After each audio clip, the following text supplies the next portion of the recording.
देश भर में ट्रैफिक पुलिस हर साल लाखों ई चालान जारी करती है, लेकिन हैरानी की बात यह है कि सिर्फ 40% का ही भुगतान हो पाता है। बाकी चालान या तो पेंडिंग रह जाते हैं या लोग उन्हें भरने में लापरवाही करते हैं। ऐसे में चालान की रिकवरी और ट्रैफिक नियमों का सख्ती से पालन करवाने के लिए सरकार अब कड़े कदम उठाने जा रही है और अब जो नए ड्राफ्ट रूल्स हैं उसमें 3 महीने के अंदर चालान नहीं भरने पर ड्राइविंग लाइसेंस सस्पेंड किया जा सकता है। साथ ही जितना आपका ट्रैक रिकॉर्ड होगा इस तरह का, जिसमें आप चालान नहीं भर रहे हैं समय पर या बार बार नियमों का उल्लंघन कर रहे हैं, तो आगे चलकर आपके इंश्योरेंस प्रीमियम महंगे हो सकते हैं या इस तरह की आपको पेनल्टी भरनी पड़ सकती है। नमस्कार, मेरा नाम है दीपक डोभाल। आप देख रहे हैं आपकी खबर आपका फायदा। क्या नए नियमों से ट्रैफिक व्यवस्था सुधरेगी? क्योंकि बात चालान की नहीं है, बल्कि ट्रैफिक नियमों का ज्यादा अच्छे से अच्छे तरीके से पालन कराना यह जिम्मेदारी है। अगर चालान का भी डर नहीं होगा लोगों में, तो फिर नियमों का क्या होगा ये आप जान सकते हैं। इसीलिए आज हम इस पर चर्चा कर रहे हैं खास मेहमानों के साथ। पहले ये रिपोर्ट।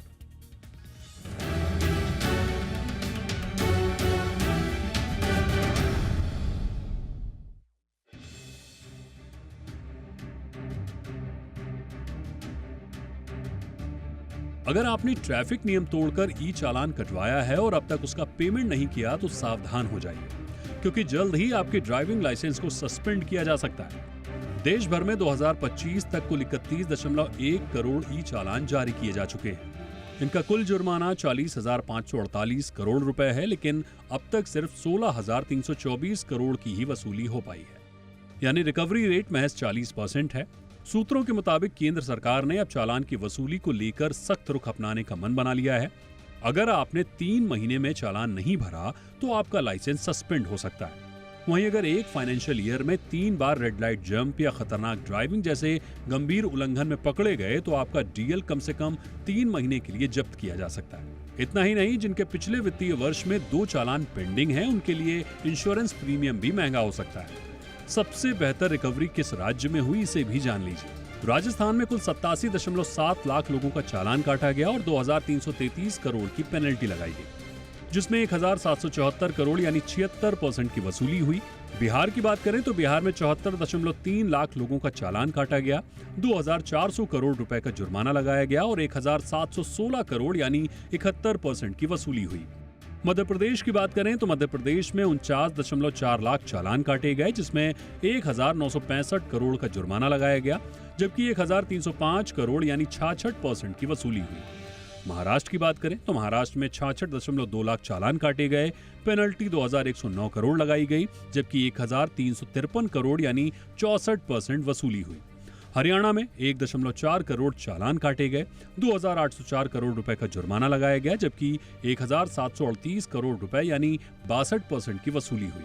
वहीं सबसे खराब प्रदर्शन दिल्ली में देखने को मिला, जहां रिकवरी महज 14% ही हो पाई है। दिल्ली में 5.3 करोड़ लोगों के चालान काटे गए, 4,468 करोड़ की पेनल्टी लगाई गई, जबकि 645 करोड़ यानी 14% की वसूली हुई। कर्नाटक में 8.4 लाख चालान काटे गए, 49.3 करोड़ का जुर्माना लगाया गया, जबकि 10.1 करोड़ यानी सिर्फ 21% की वसूली हुई। इसी तरह तमिलनाडु में 6.9 करोड़ चालान काटे गए, 3,875 करोड़ का जुर्माना लगाया गया, जबकि 1,025 करोड़ यानी 27% की वसूली हुई।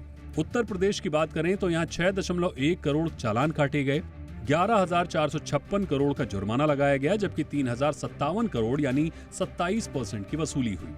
ओडिशा की बात करें तो 70.7 लाख चालान काटे गए, जबकि 2,068 करोड़ की पेनल्टी लगाई गई। वहीं 599 करोड़ यानी 29% की वसूली हो सकी। सरकार अब भी चालान की रिकवरी को तेज करने के लिए केंद्रीय मोटर वाहन अधिनियम के तहत आधुनिक तकनीक का सहारा लेगी। इसमें स्पीड कैमरा और सीसीटीवी कैमरा से निगरानी होगी, स्पीड गन और बॉडी वॉर्न कैमरा का इस्तेमाल किया जाएगा, automatic number plate recognition system से नियम तोड़ने वालों की पहचान होगी। यही नहीं, चालान न भरने पर सख्त नियम होंगे। चालान मिलने के 3 दिन के भीतर नोटिस मिलेगा, 30 दिन में चालान भरना होगा या आपत्ति दर्ज करनी होगी, 90 दिन तक चालान न भरने पर डीएल या आरसी सस्पेंड कर दिया जाएगा। सरकार अब वाहन मालिकों के मोबाइल नंबर और एड्रेस अपडेट कराने की तैयारी में है। वाहन पोर्टल पर 3 महीने का 1 टाइम विंडो दिया जाएगा, ताकि वाहन मालिक अपने डेटा को अपडेट कर सके। इसके बाद पीयूसी, इंश्योरेंस रिन्यूअल या डीएलआरसी अपडेट के लिए मोबाइल नंबर अपडेट अनिवार्य होगा। तो अब सड़क पर जरा संभल कर गाड़ी चलाइए, क्योंकि सरकार की नजर हर नियम तोड़ने वाले पर होगी और जुर्माना भरना पड़ेगा। जुर्माना नहीं भरने पर लाइसेंस सस्पेंड होंगे। यही नहीं, इंश्योरेंस भी महंगा मिलेगा। ब्यूरो रिपोर्ट, जी मीडिया। बहुत ही खास मेहमान इस वक्त हमारे साथ जुड़ चुके हैं। स्वागत करते हैं डॉक्टर PS पसरीचा जी का, पूर्व DGP महाराष्ट्र। बहुत बहुत स्वागत है डॉक्टर पसरीचा सर आपका हमारे शो पे। अश्विनी दुबे हमारे साथ हैं, जाने माने एडवोकेट हैं सुप्रीम कोर्ट में। बहुत बहुत स्वागत है दुबे जी आपका शो पे। अनुराग कुलश्रेष्ठ जी हैं, फाउंडर प्रेसिडेंट हैं ट्रैक्स रोड सेफ्टी NGO है। बहुत बहुत स्वागत है कुलश्रेष्ठ जी आपका भी हमारे शो पे। डॉक्टर पसरीचा सर, आपसे चर्चा की शुरुआत कर रहा हूँ। जितना सर मैं ये की प्रोविजंस जो मैं पढ़ पा रहा हूँ ड्राफ्ट रूल्स के, मुझे ऐसा शायद गलतफहमी थी कि ये तो इन प्लेस ऑलरेडी होंगे कि अगर आप चालान पे नहीं करते हैं तो आपका लाइसेंस सस्पेंड हो जाएगा, रिपीटेड वायलेंस अगर आपके होंगे तो आप रडार में रहेंगे। हाँ, ये ज़रूर है कि कुछ दिनों पहले इस पर चर्चा ज़रूर शुरू हुई कि इंश्योरेंस अगर आपका इंश्योरेंस बढ़ जाएगा अगर आपका लगातार आप अथॉरिटीज़ की निगरानी में आते हैं। और एडवांस इन्फोर्समेंट टेक्नोलॉजी की भी इसमें बात की जा रही है। तो मुझे लगा कि तो आपको लग रहा है सर ये कुछ नयापन है इसमें, और अभी का जो सिस्टम इन प्लेस है वो कैसे अलग है सर? नहीं, ये देखिए, आई एम वेरी हैप्पी कि एक अच्छे इनिशिएटिव लिए जा रहे हैं ताकि रोड सेफ्टी का जो एटिकेट्स हैं, जो रोड सेफ्टी में जो रिक्वायरमेंट्स हैं, सब लोग उसका फॉलो करें। लेकिन इस चीज को हमें टोटलिटी में भी देखना पड़ेगा। जहां तक चलान का सवाल है कि चलान जो है पे नहीं किया पर्टिकुलर टाइम के अंदर, तो या 7 दिन में उनका रिस्पांस नहीं दिया, 3 दिन में रिस्पांस नहीं दिया, जो भी व्हाटएवर, तो अपने आप लाइसेंस सस्पेंड हो जाएगा। उसके ऊपर जरा विचार करने की जरूरत है, क्योंकि आपको पता होगा कई चलान जो हैं वो जो फोटोग्राफ के साथ आते हैं, जैसे फॉर एग्जाम्पल पार्किंग का ऑफेंस है, तो पार्किंग ऑफेंस में फोटोग्राफ में कई बार पता नहीं लगता कि कोई नो पार्किंग का बोर्ड है भी कि नहीं है, तो वो उसके बाद डिस्प्यूट हो जाता है। कई बार क्या होता है कि एकदम कोई VIP आने वाला है, अचानक ट्रैफिक पुलिस डिसाइड कर लेती है कि सारी गाड़ियों को उस रोड पे से निकाल दिया जाए। अब जो लोग ऑलरेडी पार्क करके किसी बिल्डिंग में जा चुके हैं वो गाड़ी कैसे निकालेंगे, तो उनका चालान हो गया। कई बार जो साइबर फ्रॉड करने वाले बंदे हैं वो भी पार्किंग के वो अपने कुछ ना कुछ भिजवाते रहते हैं, कई लोग पे भी कर जाते हैं जबकि वो चालान होता नहीं है। तो इसके ऊपर मेरे ख्याल में चर्चा करने की जरूरत है। एक रैश डिसीजन नहीं लेनी चाहिए। लेकिन ये जो है कि जो डेंजरस ड्राइविंग करते हैं, सिग्नल जंप करते हैं, फ्रीक्वेंट लेन कटिंग करते हैं, रॉन्ग कैरिजवे पे आते हैं, हेलमेट के बगैर हैं, या मोटरसाइकिल पे 3-3 लोग 4-4 लोग बैठे हैं बच्चों के साथ ओवरलोडिंग करके, no these are the offences जो कि सुरक्षा के विरुद्ध है, सुरक्षा को खराब करती है। तो उसके लिए हमें जरूर एक ड्राइविंग लाइसेंस सस्पेंड करने का सिस्टम इंट्रोड्यूस करना चाहिए। आमतौर पर सारे बड़े बड़े जो डेवलपिंग कंट्रीज हैं, डेवलप कंट्रीज हैं, सब जगह पर ये पॉइंट डीमेरिट सिस्टम बोलते हैं इसको, पॉइंट डीमेरिट सिस्टम। उन्होंने पर्टिकुलर ऑफेंस के लिए कुछ नेगेटिव पॉइंट दिए हुए हैं। जैसे फॉर एग्जांपल पार्किंग का 1 पॉइंट है, जंपिंग सिग्नल का 4 पॉइंट है, ड्रंकन ड्राइविंग का 10 है, कटिंग लेन का 2 है। इस टाइप के उन्होंने नेगेटिव पॉइंट दिए हैं। तो इन्हें पर्टिकुलर ईयर जब आपके पॉइंट 8 हो जाते हैं तो अपने आप ऑटोमेटिक कंप्यूटर आपको वार्निंग जनरेट कर देता है कि आपके 8 पॉइंट हो गए हैं, अभी आप गलती मत करना। तो लोग समझ जाते हैं, और अगर 10 पॉइंट हो गए ऑटोमेटिकली लाइसेंस सस्पेंड हो जाता है फॉर ए पर्टिकुलर पीरियड।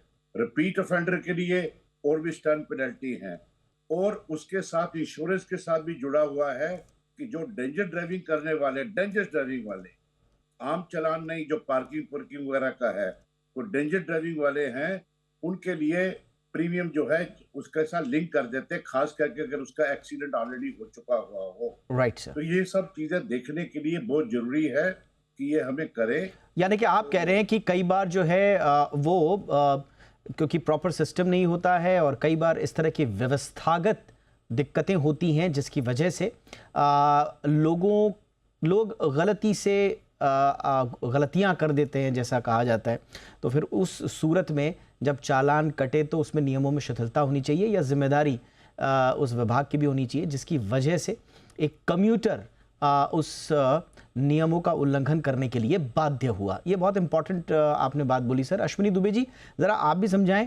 बहुत सारे लोग ये भी बोल रहे हैं कि भाई इस तरह से डिस्प्रोपोर्शनेट पेनल्टी लग जाएगी, खास तौर से जो लोअर इनकम इंडिविजुअल्स हैं जो कि ऑलरेडी स्ट्रगल करते हैं फाइन को पे करने से, तो उनके खिलाफ भी ये नियम जा सकता है। आपका इस पर क्या ऑब्जर्वेशन है अश्विनी जी? दीपक भाई, दो बातें हैं। कोई भी punishment principle of natural justice के वॉयलेटिव नहीं होना चाहिए। अगर आप 25,000 जुर्माना लगाने का सोच रहे हैं, 3 महीने की सजा देने का, 3 साल की सजा देने का, 1 साल की सजा देने का सुन रहे हैं, तो you can not solely rely upon the statement और दी ट्रैफिक चालान। आपको उस व्यक्ति को जिसको आप ऐसा पनिश करेंगे उसको सबसे पहले सुनवाई का मौका, क्योंकि अगर आप डिटरेंट पनिशमेंट करते हैं तो फर्स्ट एंड फॉरमोस्ट जो रिस्पॉन्सिबिलिटी आती है एक दूसरे पक्ष को सुनिए। सिर्फ इकोनॉमिक ऑफेंडर बना करके अगर आप कहते हैं कि भाई उसने जुर्म किया है, उसने रेड लाइट तोड़ी है, उसने वायलेशन किया है, तो उसको आप सीसीटीवी फुटेज प्रोवाइड करवाइए तो सर्टेन कर सके। कई जगहों पर आप हाईवे पर चलते हैं तो आप देखते हैं कि स्पीड लिमिट है 70, लेकिन कहीं पर लिखा नहीं है कि you have to drive within the 70 kilometre, नहीं तो अगले बार कैमरा आपको रिकॉर्ड करेगा। तो आप जब किसी उसके नीचे से निकलते हैं, ओवर ब्रिज के नीचे, तब पता चलता है कि यहाँ पर लगा हुआ है और 70 किलोमीटर की स्पीड होनी चाहिए। ऐसी परिस्थितियों में वाहन चालक क्या कर सकता है? दो बातों को समझना बहुत जरूरी है यहाँ पर कि ये डिसीजन निश्चित तौर पर लार्जर इंटरेस्ट में इसलिए लिया जा रहा है क्योंकि डेथ केसेस, एक्सीडेंटल केसेस, नाबालिग के केसेस, अभी हमने लुम्बोर्गिनी का यहाँ का केस देखा, पोर्श का केस हमने आपने डिस्कस किया, तमाम ऐसे केसेस देखे जिसकी वजह से जो रोड एक्सीडेंट्स बढ़ रहे हैं, लोग बहुत ही फ्लुएंटली गाड़ी चला रहे हैं, लॉ का कोई वायलेशन नहीं है। दूसरा, हमें यह भी देखना पड़ेगा अकाउंटेबिलिटी क्या उस पुलिस ऑफिशियल की भी है जिसने यूनिफॉर्म पहनी है, इसीलिए पहनी है वो लॉ एंड ऑर्डर को इंश्योर करके। ट्रैफिक में इसीलिए आया है कि ट्रैफिक कांस्टेबल की रिस्पांसिबिलिटी है, सब इंस्पेक्टर की रिस्पांसिबिलिटी है, वो इंश्योर करे कि कोई भी व्यक्ति जो है वायलेशन नहीं करे। और इसीलिए आज सोशल मीडिया और सीसीटीवी फुटेज और तमाम चीजें इतनी, जितने डिजिटल एविडेंसेस अवेलेबल है, तो आप इंश्योर करके एक जगह से चल रहे दूसरी जगह रोक ले, तो उसके लिए प्रॉपर डिप्लॉयमेंट भी होना जरूरी है। तीसरी बात, स्टेक होल्डर्स किसी भी कंट्री में खासतौर से जहां पर की कानून बनते हैं तो स्टेक होल्डर्स को आपको जानना जरूरी है। ऐसे भय में अगर कोई गाड़ी नहीं चलाएगा तो आपको पब्लिक ट्रांसपोर्ट आप मुहैया करवाइए। तीसरी बात, कितनी ट्रैफिक नियम तोड़ने पर दीपक भाई कितनी सजा होगी, इसका आप आम आदमी एंड यूजर के पास कैसे, लाइसेंस तो बन जाता है, ड्राइविंग लाइसेंस स्कूल वाला आपकी मदद कर देता है। आप खुद से जाइए, आप लाइसेंस बनवाने, तो आप चाहे कितने भी बैड आप वहां पर मशक्कत करते हुए आपका ड्राइविंग लाइसेंस बनना नहीं है। जो ड्राइविंग इंस्पेक्टर है वो आपको घुमाता रहेगा, गोल गोल कहेगा कि आपने कभी ऐसे नहीं चलाया, वैसे नहीं चलाया, आपकी रेड लाइट नहीं थी, आपने सीट बेल्ट नहीं लगाया। तो आपको जब जाना सिस्टम के थ्रू है, आप चला पाते हैं नहीं चला पाते हैं, इंश्योर करने का कोई क्राइटेरिया नहीं है। कहीं अगर लिखा नहीं है कि यहाँ पर स्पीड लिमिट इतनी है, जो चालान आपके घर में आ जाए और आपकी टोटल सैलरी 25,000 की, 25,000 का चालान आ जाए और थर्ड ऑफेंडर से फोर्थ ऑफेंडर होते हैं सीधे जेल चले जाते हैं, तो आपने फिर भारत का जो नैसर्गिक न्याय का सिद्धांत है उसका वायलेशन किया। एब्सोल्युटली। ये बायस डिसीजन इसलिए कहा जा सकता है क्योंकि जिस तरह से डेथ केसेस, जिस तरह से एक्सीडेंटल केसेस बढ़ रहे हैं, पर 106 आप क्रिमिनल प्रोसीजर बीएनएस को क्यों नहीं लागू करते? फिर उस परिस्थिति में क्यों आपने अबेंस में उसको रख दिया है कि जो अगर सड़क पर किसी को छोड़ के चला जाएगा 10 साल की सजा होगी? तो you can't have two sets of rule. आप सबसे पहले आम आदमी को एजुकेट करिए, एजुकेट करके बताइए कि अगर आप नहीं करेंगे तो इतने दिनों के बाद 25,000 रुपए का जुर्माना लगेगा, आपका ड्राइविंग लाइसेंस नहीं बनेगा, आपको गाड़ी नहीं मिलेगी, आपकी गाड़ी सीज कर ली जाएगी। यानी कि दंडों के प्रावधान पर दंडों के प्रावधान के भरोसे रहने से अच्छा है कि आप पब्लिक में जागरूकता बढ़ाएं और उनको कॉन्फिडेंस में लेने की कोशिश करें। अनुराग जी, आपका इस पर पूरे सिस्टम को लेकर क्या विश्लेषण रहेगा?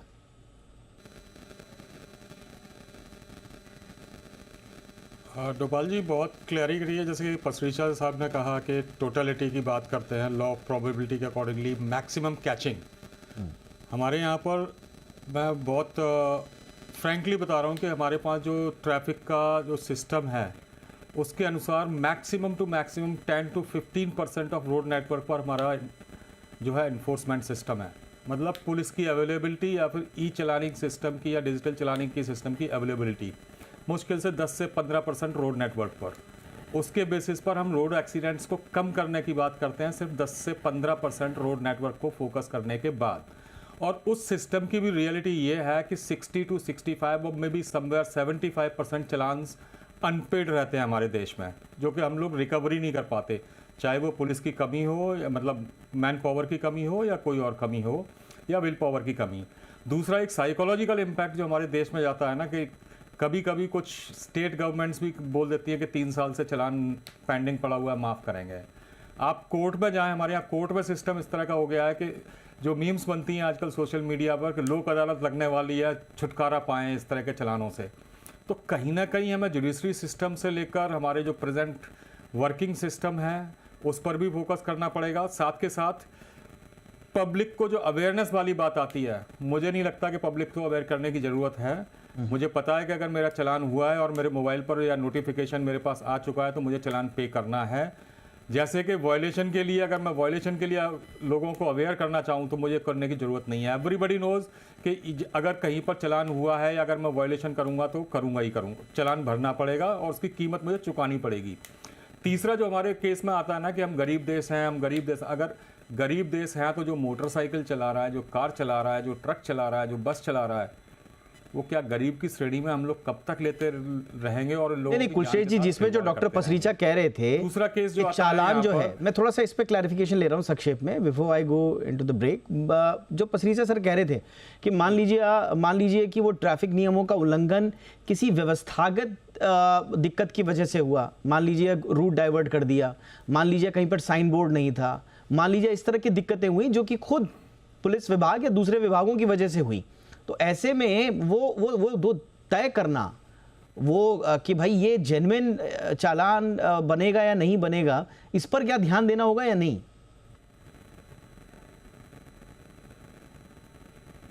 सर मैं डोवाल जी, मैं वही उसी सिस्टम पर आना चाहता हूं कि हमने जो सिस्टम बना रखा है उसको फुल प्रूफ सिस्टम हम बनाने से की जगह पर हम सिर्फ पॉलिटिकल जो है ना अनाउंसमेंट पर फोकस करते हैं।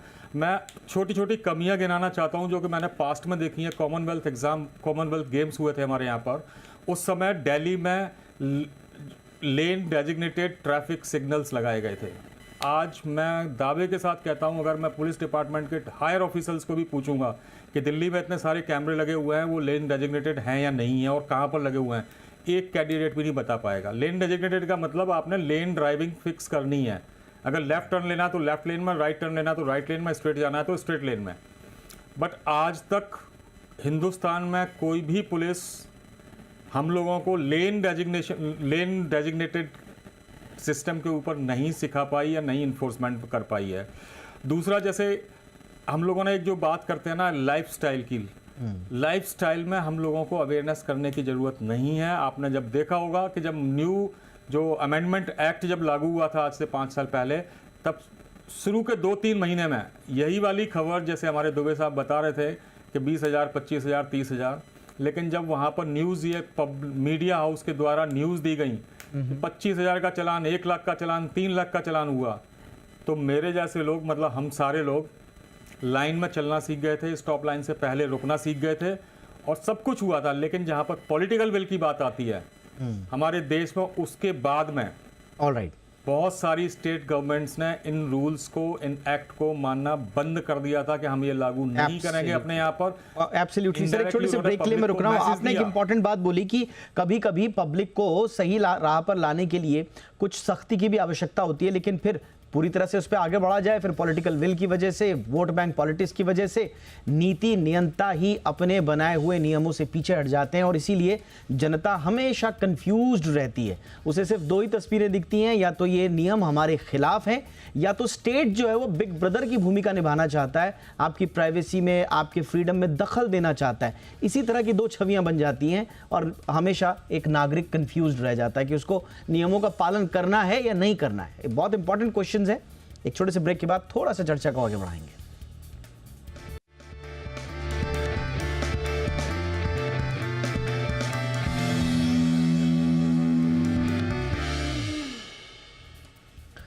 ब्रेक के बाद आपका स्वागत है। पसरीचा सर, आपके पास ही आऊंगा और वही एक तो आप चर्चा को आगे बढ़ाएं सर। आपके पास हमारे दोनों अन्य मेहमानों ने जो बात कही है उस पर यदि कोई रिएक्शन है, नंबर 1, और दूसरा जो आपने इनिशिएट भी किया था शुरू में जिस तरफ कि कहीं ये एक कवायद ऐसी ना हो जाए जिस पे हम फियर की बात ज़्यादा कर रहे हैं, कंप्लायंस की बात कम। मैं एक 2 चीजें सिंपल और बताना चाहता हूँ। फॉर एग्जाम्पल, कोई आजकल लिंक बन गए हैं, फास्ट लिंक बन गए हैं, जैसे मुंबई में सी लिंक है या कई जगह पे एक्सप्रेस हाईवे है, कई जगह पे मतलब फास्ट मूविंग ट्रैफिक के लिए बन गई हैं, लेकिन वहां पर जो स्पीड लिमिट है वो इतनी अनरियलिस्टिक है कि 30 किलोमीटर, जबकि वहां पे 30 किलोमीटर पे आजकल कोई भी गाड़ी आज की जो है वो बड़ी मुश्किल से चलती है लो गियर पे।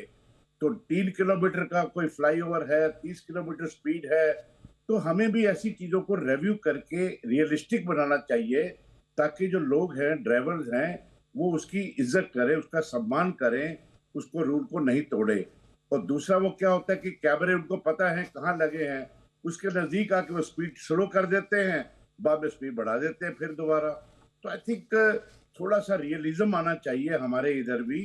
और दूसरा जो एजुकेशन है, लोगों को बताना, तो ऐसे जहाँ पे लोग चालान बार बार करते हैं उनके लिए स्पेशल काउंसलिंग क्लासेस जरूर होनी चाहिए और उनको बुलाया जाए महीने के आखिरी में, उनकी सुविधा के हिसाब से शनिवार रविवार तक उनका नुकसान भी ना हो ऑफिस का, वहां पे उनको एजुकेट किया जाए, अच्छी अच्छी फिल्में दिखाई जाएं, तो उसका भी बड़ा प्रभाव पड़ेगा। राइट सर, यानी कि अवेयरनेस पर हमें काम करना होगा, जो नियम है उनको प्रैक्टिकल करना होगा। अश्विनी जी, कुछ प्राइवेसी कंसर्न तो नहीं है? संक्षेप में आपसे समझना चाहूंगा। बहुत लोग ये भी सवाल उठा रहे हैं कि अगर आपने वायलेशंस को इंश्योरेंस प्रीमियम से या फिर दूसरी सर्विसेज से अगर लिंक कर दिया तो this could raise potential privacy issues. Privacy issue इसलिए नहीं है कि every privacy is subject to the law of the land. और कोई भी जस्टिस के.एस. पुत्तु स्वामी की सुप्रीम कोर्ट की 9 जजेस बेंच की जो जजमेंट भी थी, दीपक भाई, वो भी कहती थी उसका वन ऑफ द टेस्ट ये था कि राइट टू प्राइवेसी तो है, but subject to the law of the land. अगर लॉ बन जाता है और आप उसका वायलेशन करते हैं और ऐसा आ जाता है कि आपको जो है फिर फर्दर ड्राइविंग लाइसेंस नहीं बनेगा, तो वो एक प्राइवेसी के पार्ट में नहीं आएगा। और अगर मान लीजिए कि आपका इंश्योरेंस और आपका पोल्यूशन या आपको जो है आप जो बाकी और मेजर्स मोटर व्हीकल एक्ट के अंतर्गत हमारी मिनिस्ट्री ऑफ ट्रांसपोर्ट और रोड और हाईवेज और पार्लियामेंट डिसाइड करती है, प्राइवेसी कंसर्न नहीं है। कंसर्न यहां पर यह है कि आप कैसे इंश्योर करेंगे कि वो जो चालान हुआ है हैवी फाइन का, वो लॉजिकल है, लीगल है, वैलिड है और बिल्कुल उसमें किसी प्रकार की कोई कमी नहीं है। ये इंश्योर करने के लिए आपको चेक एंड बैलेंस तो रखना पड़ेगा ना। There has to be mechanism and mechanism solely can not be decide on the basis of the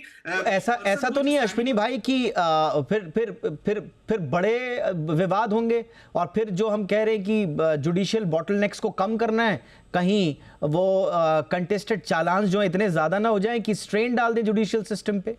नहीं तो फिर आप उस हिसाब से मैकेनिज्म डेवलप करिएगा। आप चालान ज्यादा ले रहे हैं तो कोर्ट्स ज्यादा बनाइए, 2-4 हजार कोर्ट्स और स्पेशल कोर्ट्स बन जाएंगे उसके लिए। अभी भी तो स्पेशल कोर्ट्स क्या, आप वो सिविल कोर्ट में और क्रिमिनल कोर्ट में, लोकल कोर्ट में जो स्पेशल मैजिस्ट्रेट्स आपने अपॉइंट किए। If you are charging money, if you are a country of 102 billion, if you are making the law ensuring the hefty penalty, then you have to ensure कि उस हिसाब से कोई infrastructure भी बने।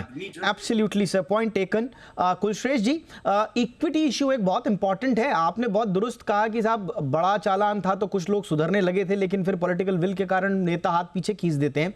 But इसमें एक इशू इक्विटी का भी तो आता है। आई मीन आप जितनी पेनल्टीज हैं वो डिसप्रोपोर्शनेटली लोअर इनकम ड्राइवर्स को अगर इफेक्ट ज़्यादा कर रही हैं और फेयर इम्प्लीमेंटेशंस पर सवाल उठ रहे हैं, तो स्वाभाविक है उसमें करेक्शंस तो हमको करने ही पड़ेंगे।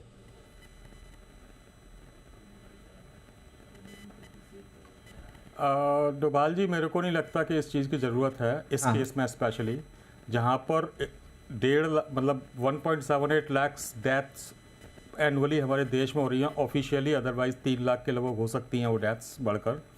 लेकिन जहां पर लॉ ऑफ प्रोबेबिलिटी की बात आती है कि आप पर 1 लाख कितने लोगों को पकड़ रहे हैं। दूसरा, हर साल हमारे चालान की संख्या बढ़ती जा रही है, तो वायलेशन की संख्या हम बढ़ाते जा रहे हैं। क्या हम लोगों को वो एक हैप्पीनेस की फीलिंग होती है कि हमने इस साल इतने चालान किए और इस साल इतनी रिकवरी की? जहां पर ये सिस्टम रिकवरी से जुड़ा होगा वहां पर इस सिस्टम के फेल्योर की निश्चितता सुनिश्चित हो जाती है। नंबर 2, जब लोगों की अकाउंटेबिलिटी की बात हम जब करते हैं तो हम सिर्फ पब्लिक के अकाउंटेबिलिटी की बात क्यों करते हैं? हम लोग इन गवर्नमेंट स्टेक होल्डर्स की बात क्यों नहीं करते, जिन्होंने कि 90%, ऑलमोस्ट 90% जो इंफ्रास्ट्रक्चर है वो प्रो वायलेशन बना रखा है। मैं एक छोटा सा एग्जांपल देता हूं जी, संक्षेप। आप लोग मीडिया से हैं और प्रेस क्लब दिल्ली में है, पार्लियामेंट और उसके प्रेस क्लब के बीच में एक गोल चक्कर है, राउंड अबाउट, उस पर और चैम्प्सफोर्ड क्लब की तरफ से वन वे सिस्टम है वहाँ पर रोड, लेकिन वहाँ पर कोई साइन बोर्ड न होने की वजह से रोजाना वहाँ पर वायलेशन लोग वहाँ करते हैं, क्योंकि रोड साइन नहीं है और वहाँ से हर डेली वहाँ पर 4 पुलिस वाले 3 पुलिस वाले खड़े रहते हैं और वहाँ पर खटाखट चलान करते जाते हैं। सिस्टम यही बोलता है कि आपने उसको प्रोवोक किया है लोगों को वायलेशन करने के लिए, क्योंकि जनरली चैम्प्सफोर्ड क्लब और Yes. प्रेस क्लब यहाँ 2 जगह से अब देखिए, आप बिल्कुल उसी बात पे आ गए हैं जिस बात पे पसरीचा साहब ने शुरू किया था कि अगर वो सिस्टम की वजह से अगर वो चालान या फिर वायलेशन हो रहा है तो फिर इस पे बहुत सारे सवाल जो है हमें अंदर धरातल पर उतर कर देखने होंगे। आई एम सॉरी मैंने आपको टोका, लेकिन वक्त की मेरे पास इतनी इजाज़त थी। बहुत बहुत धन्यवाद आप तीनों का वक्त निकालने के लिए। Ashwini Dubey ji, Anurag Kulshreshtha ji, doctor Pasricha sir, thank you so much आप तीनों का। शो में इतना ही, ख्याल रखिए, नमस्कार।